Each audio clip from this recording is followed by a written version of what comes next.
Kasus penembakan yang melibatkan AKP Dadang Iskandar, Kabag Ops Polres Solok Selatan terhadap Kasat Reskrim AKP Ulil Rianto Ansari diduga terkait aktivitas tambang ilegal. Ketua Indonesia Police Watch atau IPW Sugeng Teguh Santoso menduga pelaku melindungi tambang liar galian C. Ia meminta agar Polda Sumbar bertindak tegas terhadap kasus ini. AKP Dadang Iskandar harus dicopot dan diproses pidana. Ini perlu diselesaikan secara lugas dan tegas, ujar Sugeng pada Jumat 22 November 2024. Hal itu menurutnya yang menjadi latar belakang AKP Dadang Iskandar menembak mati Kasat Reskrim Polres Solok Selatan AKP Ulil Rianto Ansari. Sugeng menyebut peristiwa tembak sesama polisi tidak pertama kali terjadi dan banyak motif yang melatar belakanginya. Dia menuturkan diduga oknum tidak senang dengan tindakan Kasat Reskrim Solok Selatan yang melakukan penegakan hukum di Galian C. Apa urusannya Kabag Ops AKP Dadang Iskandar datang ke Mako Polres yang saat itu sedang proses? Dugaan saya ada ketidaksenangan terhadap Kasat Reskrim dan tim serta Tipiter sedang melakukan penegakan hukum terhadap tambang liar, ujarnya. IPW meminta insiden tembak-menembak harus dilakukan mitigasi hingga ditemui siapa sebenarnya AKP Dadang Iskandar.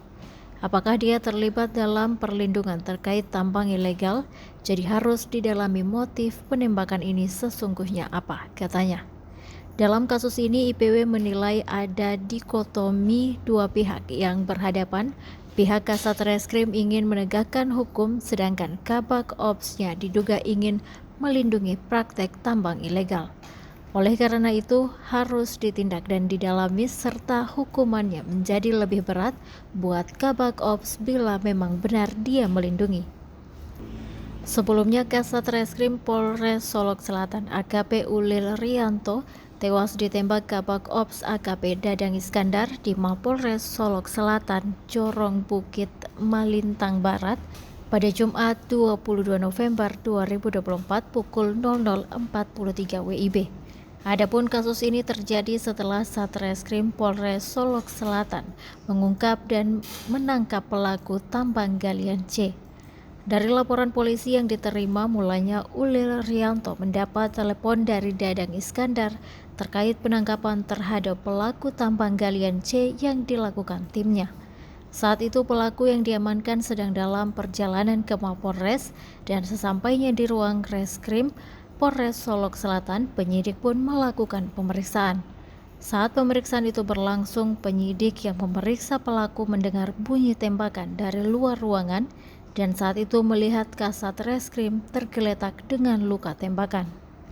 Sementara itu, Kabag Ops yang diduga sebagai pelaku terlihat pergi meninggalkan Mapolres dengan mobil dinas Polri. Saat dibawa dan diperiksa di puskesmas setempat, Ulil Rianto terkena 2 tembakan di bagian kepala, yakni di bagian pelipis dan pipi kanan. Kabag Ops diduga menembak menggunakan senjata api pendek jenis pistol. Barang bukti tersebut sudah diamankan bersamaan dengan beberapa selongsong peluru. Download Tribun X sekarang, menghadirkan lokal menjadi Indonesia.